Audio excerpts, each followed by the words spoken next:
Teoria Geral do Processo. Este é o tema do Saber Direito desta semana. A professora Gabriela Oliveira Freitas, doutoranda em Direito Processual e assessora no Tribunal de Justiça de Minas Gerais, fala sobre o direito processual e o novo Código de Processo Civil. Você tem dúvidas sobre o assunto? Então não perca tempo. Mande um e-mail pra gente. Saberdireito, tudo junto, @stf.jus.br. Você sabe também, pode estudar pela internet. Acesse o site www.tvjustiça.jus.br.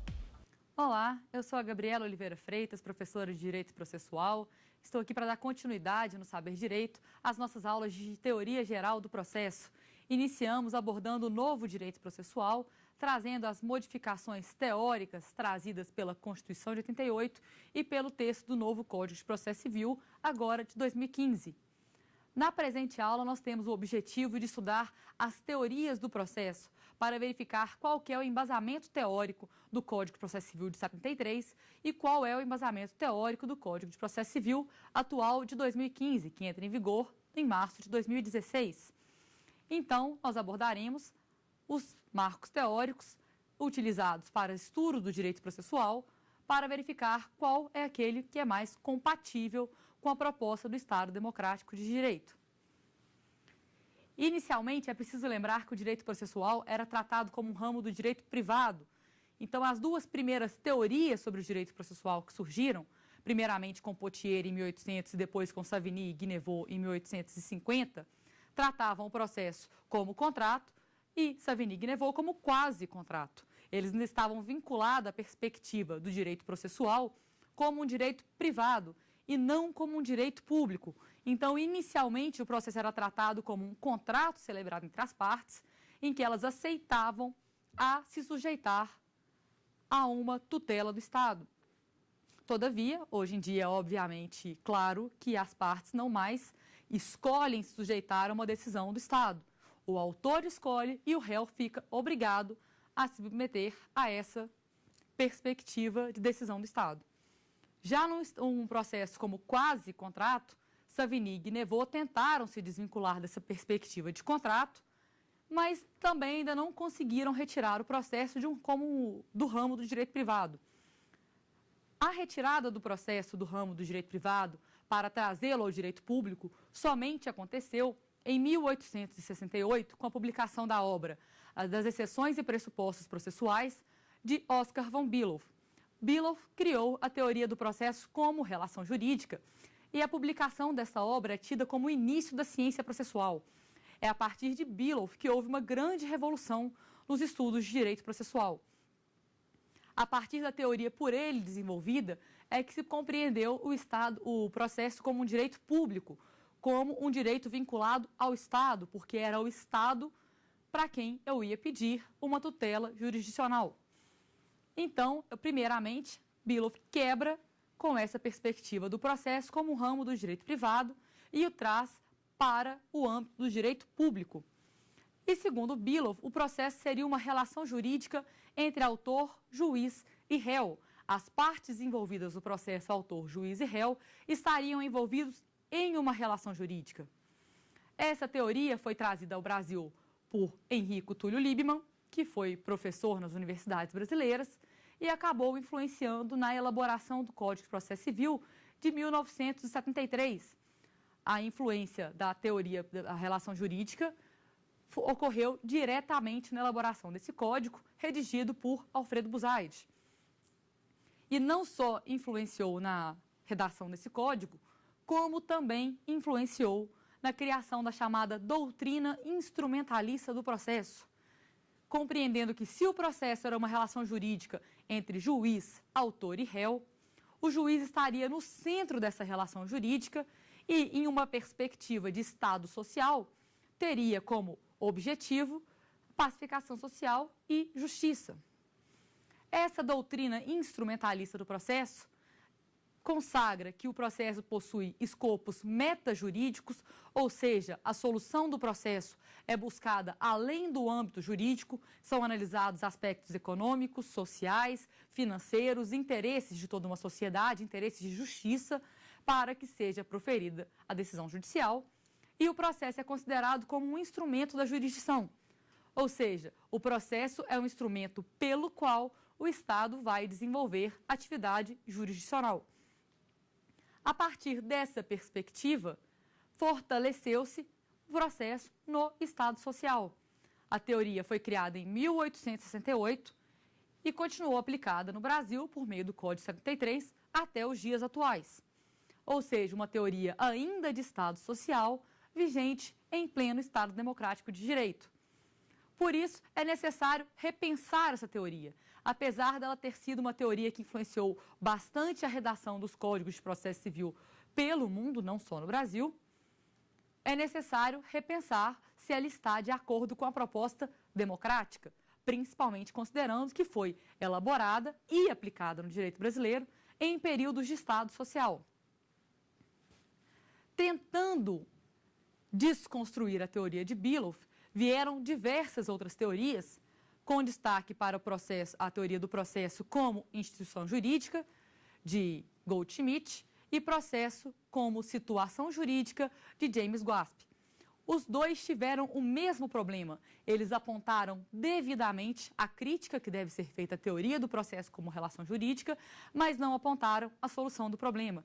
Eles não conseguiram trazer para a teoria geral do processo uma conceituação adequada do que seja processo. Todos dois apontaram a seguinte crítica: não é possível compreender o processo como relação jurídica porque o conceito de relação jurídica pressupõe que existe submissão de uma das partes à vontade da outra. Ou seja, existiria um juiz cumprindo uma vontade do autor, o réu cumprindo a vontade do juiz e o autor cumprindo uma vontade do réu. Haveria submissão de vontades, uma parte teria obrigações com a outra. Analisando o direito processual da forma como ele está previsto na legislação, da forma que ele é tratado hoje, é possível verificar que não existe qualquer obrigação no processo. Se o autor indica alguém para o polo passivo, indica como réu, ele tem que comparecer ao processo? Obviamente que não. Ele comparece caso ele queira. Se ele não quiser participar do processo, se ele não quiser compor a relação processual, ele não precisa. Claro que ele vai sujeitar as punições processuais previstas na lei, como a revelia, mas ele não fica obrigado.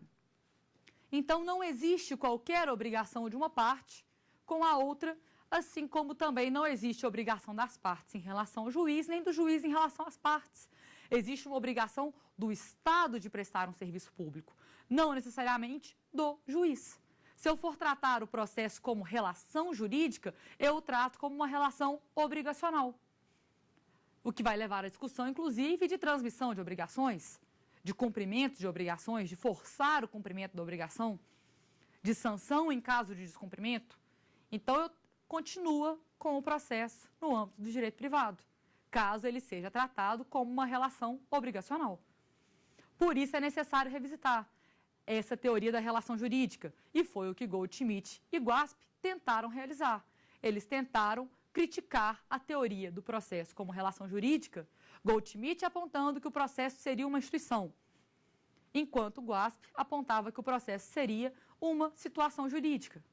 Todavia, nenhum dos dois conseguiu conceituar adequadamente o que seria essa instituição ou o que seria essa situação jurídica. Se eu quiser analisar qualquer instituto jurídico, obviamente ele é uma instituição. Se eu quiser analisar qualquer situação ocasionada dentro de uma atividade jurisdicional, obviamente ela é uma situação jurídica. Então, não é uma característica exclusiva do processo ser uma instituição ou ser uma situação jurídica. Apesar deles não terem conseguido resolver o problema da conceituação do direito processual, a crítica por eles apontada foi extremamente relevante para os desdobramentos da teoria geral do processo. O italiano Elio Fazzolari aproveitou-se da crítica elaborada pelos dois autores e criou uma nova teoria do processo, trouxe um novo conceito de processo, tratando o processo como procedimento em contraditório. E aí surge a grande inovação trazida por Fazzolari. Fazzolari, ao tratar o processo como procedimento em contraditório, faz o que até então ninguém havia feito, diferenciar processo de procedimento. Até então, processo e procedimento eram tratados como a mesma coisa, com uma pequena diferenciação teleológica. O processo teria um objetivo que seria uma sentença, seria um ato de provimento final. O procedimento não. Ele seria tão somente uma sequência de atos. Então, não haveria qualquer diferença. Tanto o processo como o procedimento eram sequência de atos, enquanto o processo era uma sequência de atos destinada a uma sentença e o procedimento não. Qualquer sequência de atos é tratada como procedimento. Se tiver por objetivo final uma sentença, é processo. Hélio Fatsalari resolve o problema da diferenciação entre processo e procedimento. Ele esclarece: o processo é um procedimento em contraditório. Toda sequência de atos vai ser chamada de procedimento. Se desenvolvido em contraditório, ou seja, com participação das partes em simétrica paridade, e aí ele já traz inclusive o conceito de isonomia para dentro do conceito de contraditório, aí teremos o processo. Caso esse procedimento seja desenvolvido em contraditório, surge a figura do processo.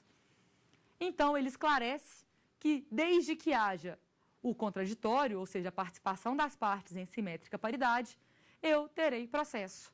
Se não houver contraditório, se eu não tenho direito de participação dos interessados, não há processo, mas tão somente procedimento.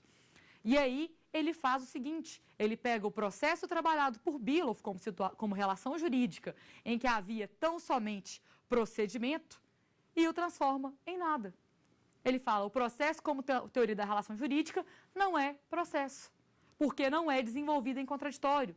A partir do momento em que as partes são colocadas nessa relação jurídica, em que o juiz está no centro dessa relação jurídica, principalmente em razão do paradigma do Estado social, principalmente em razão de se tratar o Estado como centro dessa relação jurídica, tendo em vista sua função de pacificação social e justiça, além de atingir outros escopos metajurídicos do processo, o juiz teria essa colocação no centro e poderia fazer o que ele quisesse. Ele teria maior discricionariedade, maior liberdade de atuação. Então, o Fatsalari começa a limitar essa atuação do juiz. Ele trata de vincular o processo ao contraditório, falando a atividade jurisdicional vai depender da observância do que foi alegado pelas partes no processo. E ele ainda fala o seguinte: o juiz não é contraditor. O juiz não participa do processo em contraditório. Ele está ali para conduzir o debate, garantir que as partes vão atuar em contraditório, garantir a simétrica paridade entre as partes, mas ele não é contraditor. Ele não tem que trazer para o processo os seus argumentos, as suas convicções pessoais. Ele tem que tão somente permitir o diálogo entre as partes e, ao final, construir uma decisão jurisdicional com a participação das partes. E aí eu vou chamar de formação participada do mérito. As partes vão poder participar da construção do provimento jurisdicional.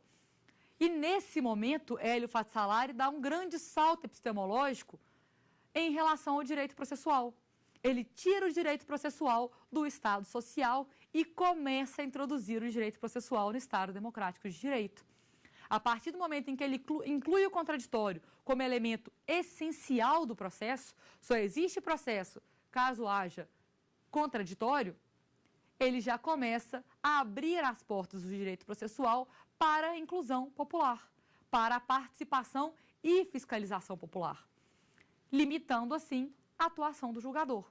Então, Hélio Fatsalari quebra a questão do direito processual do processo como relação jurídica e trata o processo como procedimento em contraditório. No Brasil, a teoria de Fatsalari foi trazida pelo professor Haroldo Plínio Gonçalves na sua obra Técnica Processual e Teoria do Processo, em que ele desenvolve e esclarece qual foi o objetivo de Fatsalari ao reformular o conceito de direito processual. E, inicialmente, ele traz as mesmas críticas trazidas por Fatsalari, apontando a impossibilidade de se tratar o processo como uma relação jurídica obrigacional, pela ausência de submissão de uma parte à outra, ou de submissão do juiz às partes, ou das partes ao juiz. Não há submissão de ninguém, não há relação obrigacional. Também aponta a dificuldade de se conceituar processo, tendo em vista que a palavra processo é utilizada nos mais diversos âmbitos, com as mais diversas acepções possíveis. Se eu vou tratar de questões de tecnologia da informação, eu falo, vou realizar um processo de tecnologia da informação. Se eu vou fazer uma eleição, eu falo em processo eleitoral. Então, o fato salário surge para resolver o problema. Aponta processo como procedimento em contraditório e limita o conceito de processo no direito, tratando somente o processo quando houver um procedimento, uma sequência de atos com o objetivo de se chegar a alguma finalidade, porque até o próximo procedimento tem que ter alguma finalidade, desde que haja contraditório, vai ser considerado processo. E agora vamos às perguntas dos nossos alunos. Diante de uma análise da legislação processual, como é possível identificar qual é o seu marco teórico? No novo Código de Processo Civil, esse marco teórico é trazido de forma clara na sua exposição de motivos elaborada pelo ministro Luiz Fux. Todavia, nem sempre o marco teórico vai estar tão claro. O que é preciso para verificar o marco teórico de uma legislação processual? É preciso verificar qual é a quantidade de poder concedida ao magistrado. Quanto mais poder o magistrado tiver, verifica-se a figura do Estado Social. Verifica-se que é concedido ao magistrado o poder de atuar de forma discricionária para atingir os mencionados escopos metajurídicos. Quando eu retiro do magistrado essa quantidade de poder e transfiro esse poder para o povo, eu já estou atuando numa perspectiva do Estado Democrático de Direito. Então, para analisar qual é o marco teórico que influencia uma legislação, eu preciso analisar basicamente qual é o poder do magistrado e qual é a esfera de atuação das partes. Quando não há poder do magistrado, ou quando não há, verifica-se um Estado liberal. Quando há poder demasiado, verifica-se um Estado social. Quando há um poder emanado do povo, limitado e fiscalizado pelas partes, verifica-se um Estado democrático de direito. E aí devemos analisar a legislação de acordo com as teorias vinculadas ao Estado democrático de direito. Estávamos tratando da teoria do professor Hélio Fatsalari, vinculada claramente ao Estado democrático de direito, uma vez que pretende caracterizar o processo em razão do contraditório. Apesar dessa teoria já ser relevante para o Estado democrático de direito, verifica-se que ela não é completa, ela não atinge todo o objetivo do Estado democrático de direito. Ela é insuficiente para conceituar o processo nessa perspectiva democrática. Isso foi verificado pelo mexicano Héctor Fixamúdio, que constatou que todas as legislações, todos os textos constitucionais após a queda de regimes totalitários, ele analisou isso principalmente na América Latina, após a queda dos regimes ditatoriais, tem uma semelhança com o nosso artigo 5º da Constituição. Traz um extenso rol de direitos fundamentais com garantias processuais destinadas à efetivação desses direitos. Ou seja, Héctor Fixamúdio constatou que existe processo dentro da Constituição. O professor Héctor Fixamúdio foi responsável por constatar essa vinculação estreita que hoje existe entre o direito processual e o direito constitucional. Então, ele começou a analisar o processo a partir dessa perspectiva da Constituição, em razão das garantias fundamentais do processo trazidas no texto constitucional. Então, Héctor Fixamúdio foi o responsável pela criação da teoria constitucionalista do processo. E ele fala o seguinte: Fatsalari não está equivocado, realmente o processo é procedimento em contraditório. Todavia, o contraditório não é o único elemento caracterizador do processo. Não basta que haja o contraditório para que se caracterize o direito processual. O processo vai existir caso existam outros elementos também previstos no texto constitucional. Ou seja, o processo depende de isonomia, de ampla defesa das partes, de contraditório e de fundamentação do magistrado vinculada a esse contraditório. Ou seja, o processo depende da observância de todos os princípios constitucionais previstos dentro do artigo 5º da Constituição, no caso do Brasil. Porém, Héctor Fixamúdio verificou isso em diversas constituições latino-americanas e isso também é possível de ser constatado nas constituições europeias. um pouco mais antigas que as nossas, tendo em vista que a queda de regimes totalitários lá aconteceu na década de 40. Aqui aconteceu no geral, com exceção do México, na década de 80, 90. Então, as nossas quedas de regime totalitário são mais recentes. Por isso, a teoria do processo como relação jurídica vigorou na América Latina por mais tempo. Foi necessário que, mais ou menos na década de 70, Héctor Fixamudio, com a queda do regime totalitário no México, constatasse essa modificação do marco teórico do processo. Héctor Fixamudio constatou que houve essa mudança na concepção de processo, tendo em vista que ele foi abordado no texto da própria Constituição. E por isso se fala em teoria constitucionalista do processo, ou em processo constitucional, ou em constitucionalização do processo. Ou seja, ele traz o processo para o âmbito da Constituição. Não é mais possível analisar o processo sem analisar o texto constitucional. Além da supremacia da Constituição, que deve nortear todo o ordenamento jurídico, eu ainda tenho que me preocupar com os aspectos processuais previstos dentro do texto constitucional. Então, eu tenho uma nova mudança de marco teórico com a teoria constitucionalista, complementando a teoria do Hélio Fatsalari. Ela não aponta equívocos em tratar o processo como procedimento em contraditório. Mas não é só processo como procedimento contraditório. Também é processo vinculado às demais garantias fundamentais do processo. Havendo o processo como procedimento em contraditório e vinculado às demais garantias do processo, eu verifico a aplicação da teoria constitucionalista do processo. E foi esse o marco teórico apontado na exposição de motivos do Código de Processo Civil atual, de 2015. É essa perspectiva teórica da teoria constitucionalista do processo que o Luiz Fux adotou no momento de elaborar o anteprojeto do novo Código de Processo Civil. Então, é ela que vai nortear o direito processual que vai entrar em vigor no próximo ano, em 2016. Apesar de ser a teoria aplicada no momento, considerada compatível ao Estado Democrático de Direito, porque garante a participação das partes no processo, ela não é a mais moderna teoria do direito processual. Recentemente, um brasileiro vem estudando as questões de direito processual e criou a teoria neo-institucionalista do processo, o professor Rosemiro Pereira Leal. Ele elaborou essa teoria, garantindo que o processo não está pronto e acabado, ele não precisa tão somente das garantias fundamentais da Constituição, mas ele precisa ir além. Nessa perspectiva do professor Rosemiro Pereira Leal, ele traz um processo constitucionalizante e não constitucionalizado, o que significa que eu preciso do processo antes mesmo de elaborar a Constituição. Só é possível elaborar uma Constituição democrática se por meio de um processo democrático com participação popular. Se uma Constituição é imposta a um povo, ela não é democrática, ainda que traga aspectos democráticos.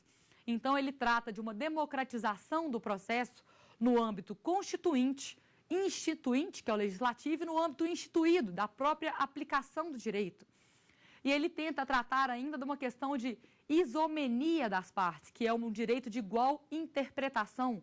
As partes têm direito de interpretar o processo de forma igualitária, de interpretar as normas processuais, as normas legais, não só ao juiz cabe a interpretação das normas, mas também às partes e a todos os interessados. Então, ele abrange uma teoria do processo para além do processo jurisdicional.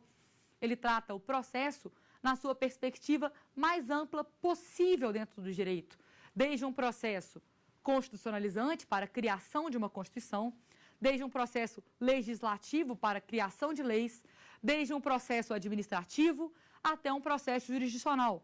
Ele não se limita ao processo jurisdicional.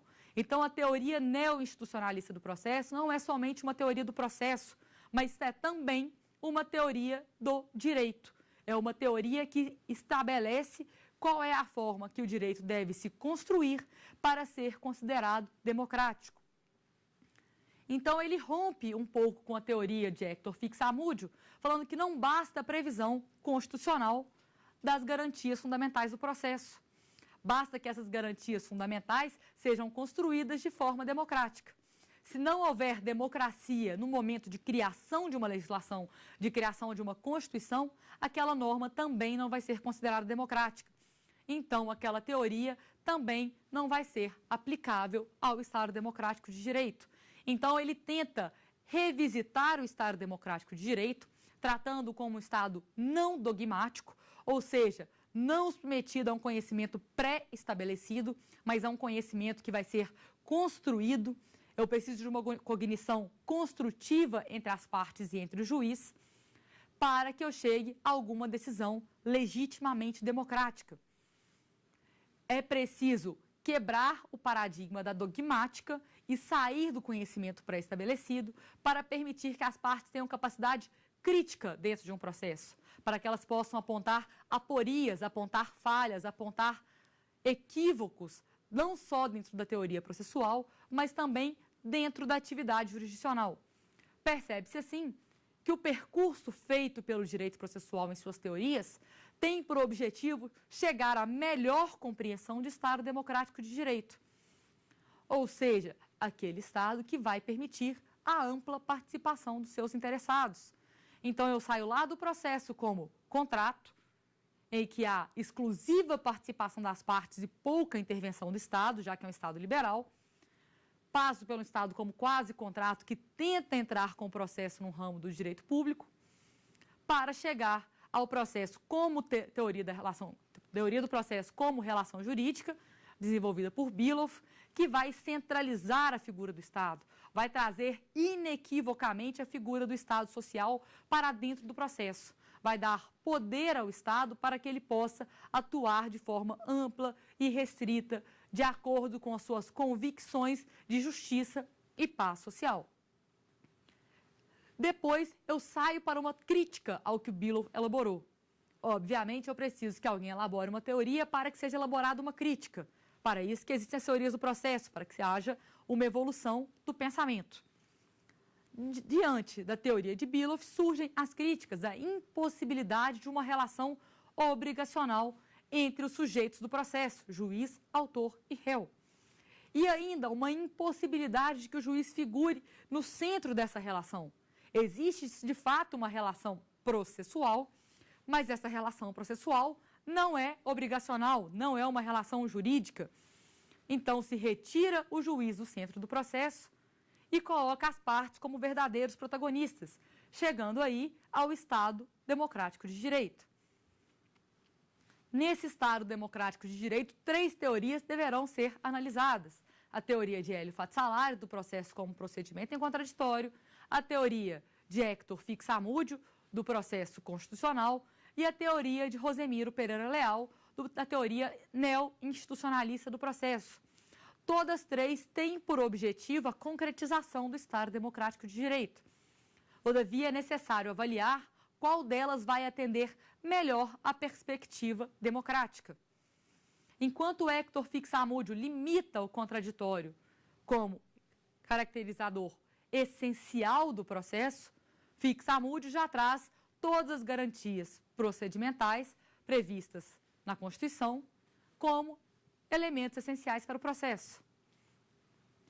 Ao mesmo tempo, o professor Rosemiro Pereira Leal traz como elemento essencial do processo a autoinclusão dos cidadãos, o direito de que eles participem como legitimados ao processo, compreendendo qual é a sua atuação dentro de um processo, de forma a realmente exercer os seus direitos fundamentais, que serão por ele tratados como direitos líquidos, certos e exigíveis. Então, há uma maior ampliação da participação das partes e também do exercício dos direitos fundamentais.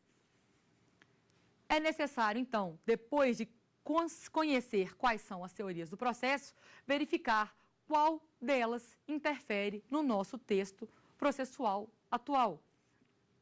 Como já dito, em 1973, quando foi promulgado o Código que atualmente está em vigor, elaborado por Alfredo Buzaide, estávamos em uma ditadura militar, um período de Estado social, em que o Estado tinha interesse em manter para si o poder.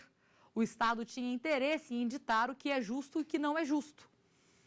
Então, a teoria do processo como relação jurídica era extremamente interessante nesse momento, uma vez que atendia aos anseios do Estado social. Vamos para mais uma pergunta dos nossos alunos. qual é a relevância de identificar qual é a teoria do processo que influencia uma legislação ou uma decisão judicial? A partir de uma identificação de qual teoria está influenciando uma legislação processual ou está influenciando uma decisão jurisdicional, é possível tecer críticas a essa teoria. A partir do momento em que há uma teorização de fato, também é possível elaborar críticas. Isso a partir de um pensamento quadripartite entre técnica, ciência, teoria e crítica, que vai ser chamado de epistemologia quadripartite. Se eu tenho esses 4 elementos, faço um percurso por todos os 4, é possível chegar a uma crítica.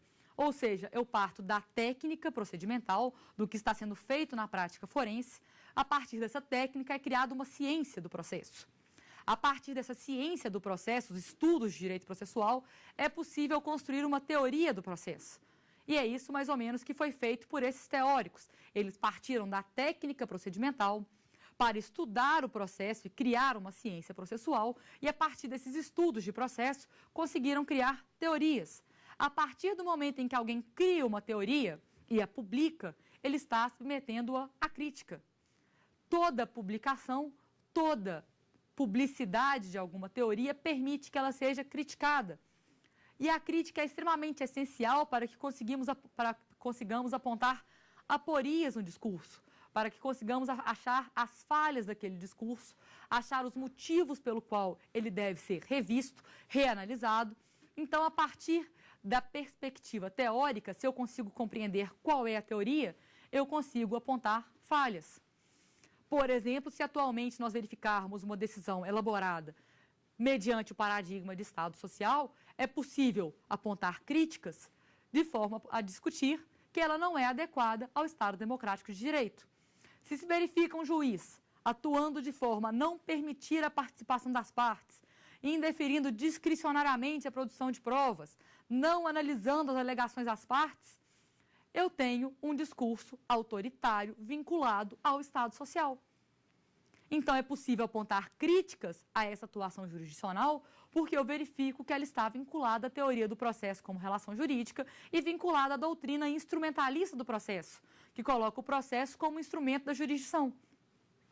Nessa perspectiva, é possível chegar a uma crítica da atuação jurisdicional ou da construção de uma legislação.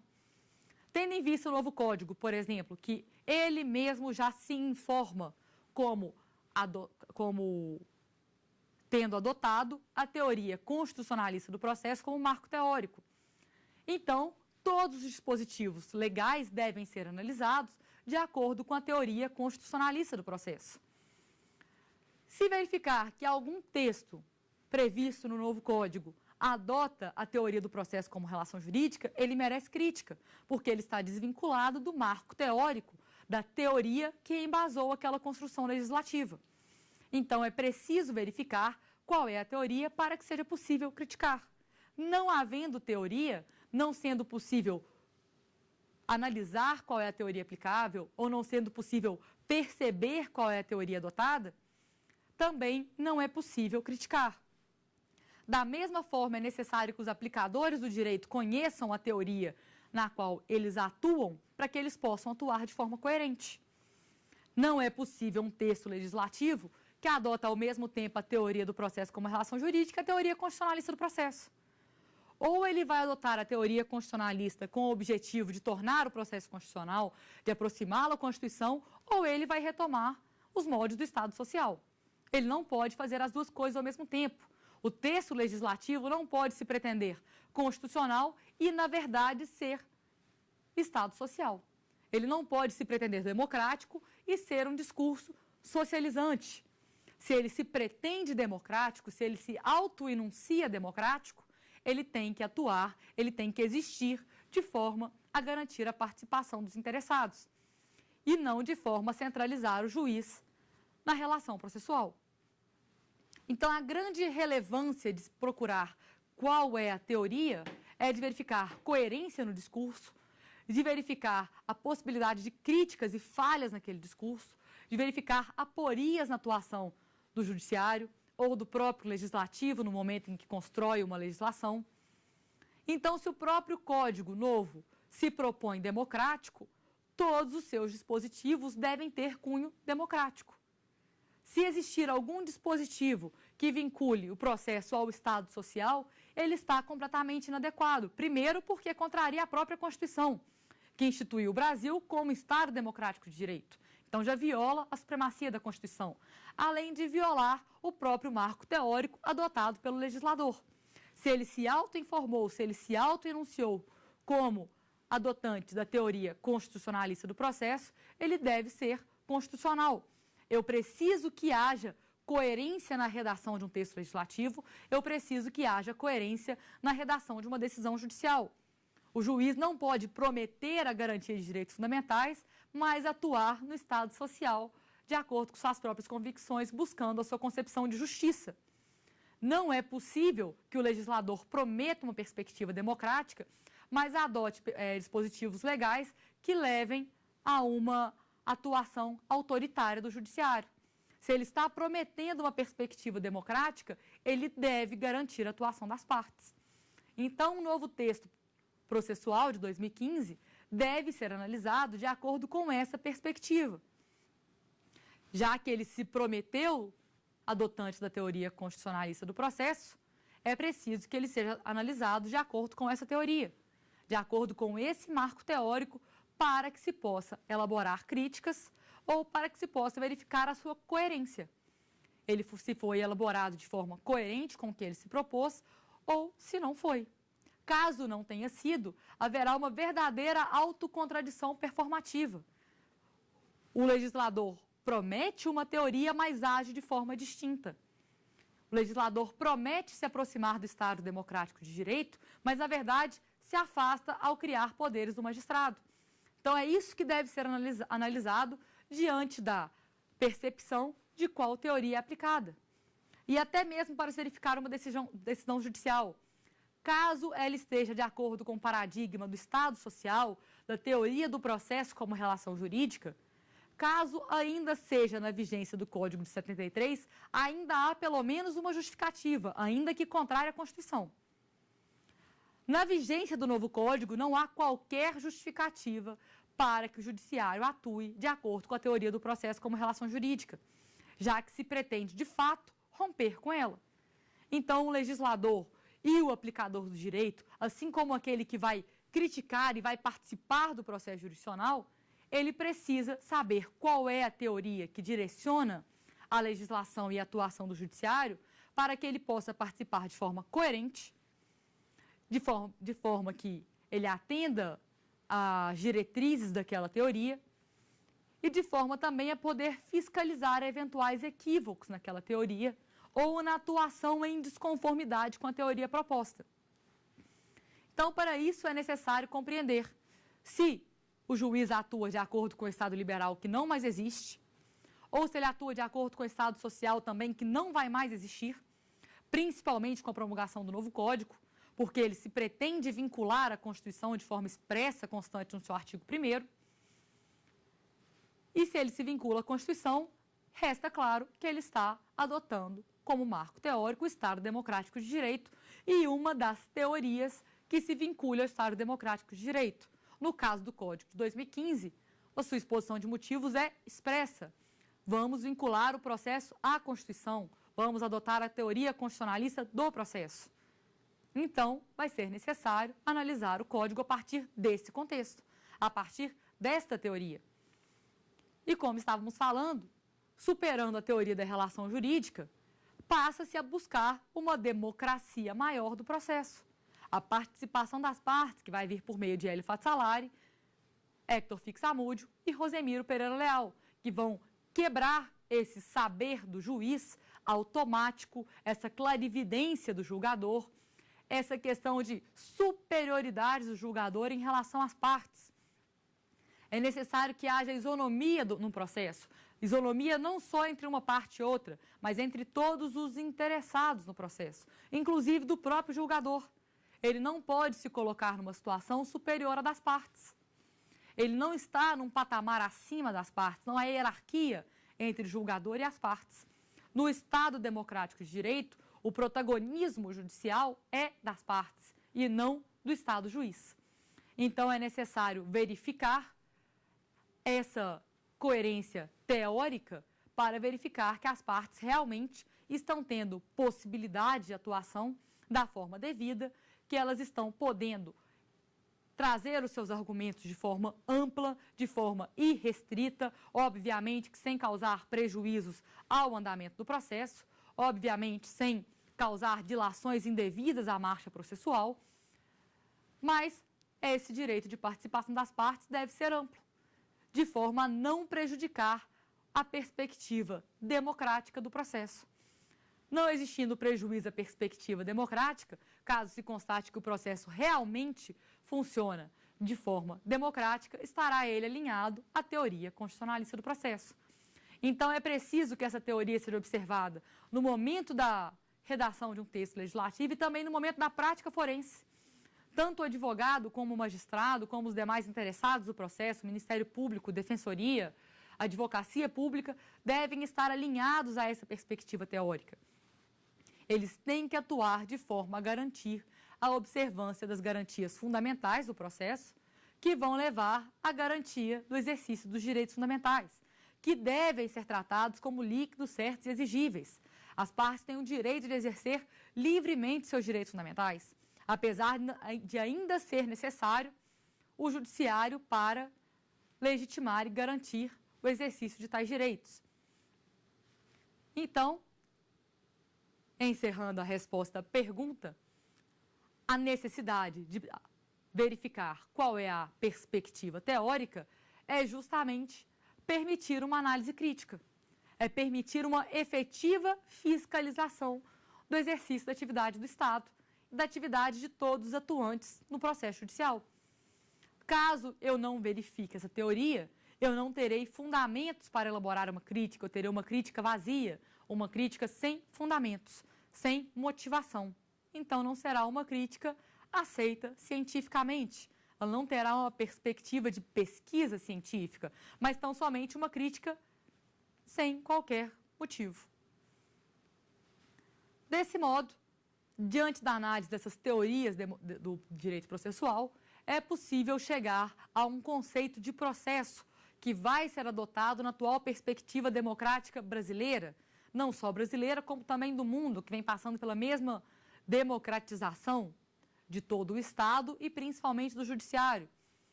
Ou seja, vou sair do Estado liberal, vou pular o Estado social, vou superar o Estado social para chegar ao processo no Estado democrático de direito.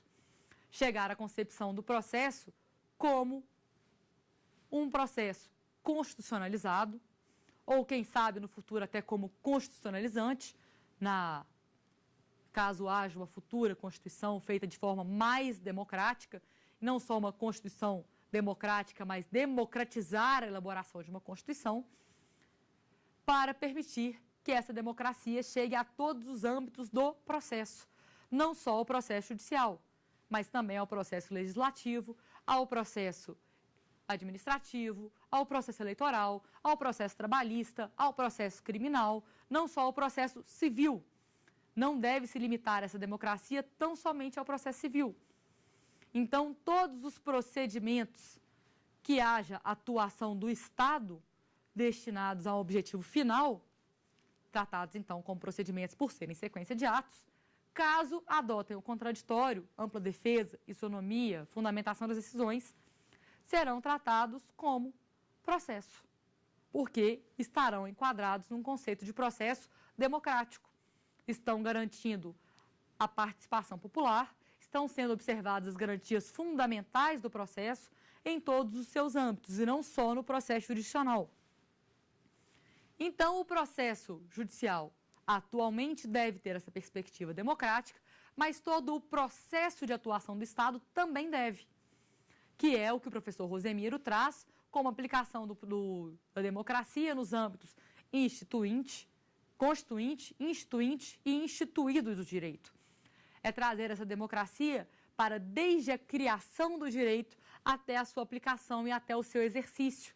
Permitir que o povo tenha ampla liberdade de participação na construção das decisões do Estado, sejam elas legislativas, executivas, sejam elas judiciais. No âmbito judicial, especificamente, que é o grande foco do nosso direito processual, vou me preocupar com essa aplicação das teorias democráticas do processo a partir da participação das partes.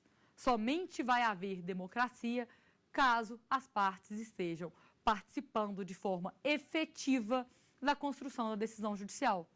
É preciso que a decisão judicial não seja mais um ato solitário, solipsista, único do juiz. É preciso que a decisão judicial seja construída participadamente pelas partes. É preciso que todas as partes interessadas no processo tenham o direito de se manifestar e tenham suas manifestações consideradas para que se possa atingir o objetivo de democratizar o processo. Então, essa perspectiva de análise teórica do direito processual vai ser essencial para compreender quais vão ser os limites da atuação do judiciário e qual vai ser a amplitude da participação das partes interessadas. Vai ser essencial para determinar os moldes de procedimento processual. Qual vai ser o procedimento que deve ser observado, como ele deve ser realizado, como as partes devem poder se manifestar, como o juiz vai poder atuar. A partir dessa perspectiva teórica é que se consegue estabelecer a estruturação procedimental do processo. A partir dessa perspectiva, dessa análise teórica, é que vai ser possível delimitar toda a atuação do judiciário. Vai ser possível compreender todo o direito processual. Lembrando sempre que é preciso superar o Estado liberal, superar o Estado social, para que se chegue ao Estado democrático de direito. Caso não haja a superação do Estado social, nem do Estado liberal, vai se permitir que o juiz seja somente a boca da lei, ou então que o juiz seja tão ativista a ponto de excluir o protagonismo das partes, excluindo por completo a democracia. Vamos à nossa terceira pergunta. O que diferencia a teoria do processo como procedimento em contraditório da teoria constitucionalista do processo? As duas teorias têm matrizes muito próximas, porque as duas têm por objetivo chegar ao Estado democrático de direito pela via processual. As duas têm por objetivo democratizar a atividade jurisdicional. E as duas também têm por objetivo criticar a teoria de Oscar von Billow. As duas têm por objetivo superar a teoria do processo como relação jurídica. Então, de fato, elas são extremamente aproximadas e elas não se contrariam em nada. Não há uma crítica elaborada de Hector Fixamudio a Hélio Fatsalari. As duas foram praticamente simultâneas, elaboradas na mesma época, na década de 70, no momento em que se preocupava em superar os regimes ditatoriais, os regimes totalitários, e se chegar a uma democracia por meio do processo jurisdicional. Então, as duas têm extrema proximidade. O que vai ser de diferenciado nas duas teorias? A questão do contraditório e das demais garantias fundamentais do processo. Para Hélio Fatsalari, na teoria do processo como procedimento em contraditório, basta que somente haja o contraditório para se conceituar o processo. Qualquer procedimento, se observado contraditório, vai ser considerado processo. Qualquer sequência de atos destinados a um objetivo final que seja realizado mediante o exercício do contraditório, vai ser considerado processo. Para Hector Fixamudio, na sua teoria constitucionalista, não. Não basta o contraditório. O contraditório é tão somente um dos elementos do direito processual. Ele é um dos elementos caracterizadores do processo. Mas de nada adianta eu ter um contraditório, como o direito das partes de se manifestar e de influenciar o julgador, se essa influência não for considerada, se essa influência não acontecer em simétrica paridade, se essa influência não partir da ampla defesa das partes. Pode ser possível que as partes tenham como se manifestar, elas se manifestem no curso do processo, elas tragam suas alegações, mas elas não sejam consideradas pelo julgador. Pode ser que elas façam suas alegações, mas elas tenham o direito de alegação limitado. Elas não possam exercer sua defesa de forma ampla. Pode ser que esse direito de manifestação não seja igualitário, não seja realizado em simétrica paridade. Então, o contraditório não vai ser o único elemento essencial para a caracterização do processo.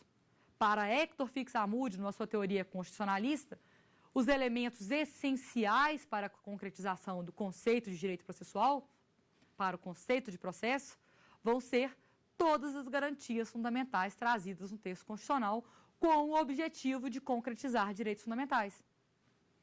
Hector Fixamude considera que se um texto constitucional elencou suas garantias fundamentais e dentre elas trouxe garantias processuais, é porque essas garantias processuais têm por objetivo concretizar o exercício de direitos fundamentais. Então, o que vai ser processo nessa perspectiva de Fixamude? Vai ser um instrumento de garantia de direitos fundamentais. Então, a diferença básica das duas teorias, apesar delas partirem do mesmo ponto, é que elas vão chegar em lugares diferentes. O Hélio Fazzolari para na seguinte definição: o processo é procedimento em contraditório. Enquanto o Hector Fixamude chega à seguinte conclusão: o processo é instrumento de garantia de direitos fundamentais. O processo é o garantidor do exercício dos direitos fundamentais previstos na Constituição. Direitos fundamentais compreendidos como direitos humanos positivados. Então, é a partir do processo judicial que eu vou permitir que todo mundo possa exercer seus direitos fundamentais previstos no texto constitucional. Então, Hélio Fazzolari traz somente uma definição do que é o processo, sem esclarecer o seu objetivo. Então, qualquer procedimento em contraditório seria considerado processo. Já para Fixamude, só é considerado processo aquele procedimento com o objetivo de garantir direitos fundamentais. Caso a atuação do magistrado não leve à percepção de que ele está buscando a garantia de direitos fundamentais, de que ele está desconsiderando os direitos fundamentais das partes, não vai haver processo, ainda que realizado mediante contraditório. Então, na presente aula, nós abordamos as teorias do processo, buscamos analisar o primeiro elemento da nossa trilogia estrutural do direito processual. Nós vamos analisar processo, ação e jurisdição. Aqui nós encerramos a conceituação de processo, nós já compreendemos o que é o processo, dentre a perspectiva de cada modelo de Estado. O processo vai ser analisado a partir da perspectiva da teoria constitucionalista do processo, que, por ora, é que o legislador considerou mais adequada a atingir o objetivo de concretizar o Estado democrático de direito, de trazer a democracia para dentro do processo. Não se podendo esquecer que ela ainda não é a teoria mais avançada, existe uma teoria, a teoria constitucionalista, que vai além da teoria constitucionalista do processo, porém, ela ainda não é aplicada na perspectiva legislativa. Não foi possível ainda chegar ao momento que ela foi teorizada de forma suficiente a influenciar na legislação. Por enquanto, o legislador se ateve à teoria constitucionalista do processo, o que já representa um grande avanço em relação ao que havia no Código de 73. Já representa um grande salto epistemológico, já se saiu do Estado social e já se começou a construir no âmbito processual o Estado democrático de direito. Nessa situação, nessa conjuntura, é possível constatar que o processo vem sofrendo alterações conceituais de acordo com os modelos estatais, vem sofrendo uma série de análises teóricas para que seja possível compreendê-lo de forma adequada a utilizá-lo como forma de concretização do Estado democrático de direito, e utilizá-lo como elemento essencial à construção da democracia. Então, a partir dessa análise teórica, vai ser possível analisar os outros dois elementos da teoria da trilogia estrutural do processo, que vai ser a jurisdição e vai ser o direito de ação. Por meio do direito de ação, jurisdição e processo, é possível compreender todo o desdobramento do direito processual e é possível analisar como esse direito processual deve se desenvolver. A partir do momento em que constatamos qual é a teoria processual mais adequada ao Estado democrático de direito, essa teoria processual também vai ser considerada para chegarmos ao conceito de jurisdição e chegarmos ao conceito adequado do direito de ação. Na próxima aula, abordaremos o tema princípios processuais para analisar como essas garantias fundamentais do processo incluídas na Constituição foram trazidas ao texto da legislação processual. Compreendidas esses princípios processuais, será possível continuar o estudo da trilogia estrutural do processo. Então, agradecemos a atenção de vocês e ficam convidados para a nossa próxima aula sobre princípios fundamentais do processo. Você tem dúvidas sobre o assunto? Então não perca tempo, mande um e-mail para a gente, saberdireito@stf.jus.br. Você sabe também, pode estudar pela internet, acesse o site www.tvjustiça.jus.br.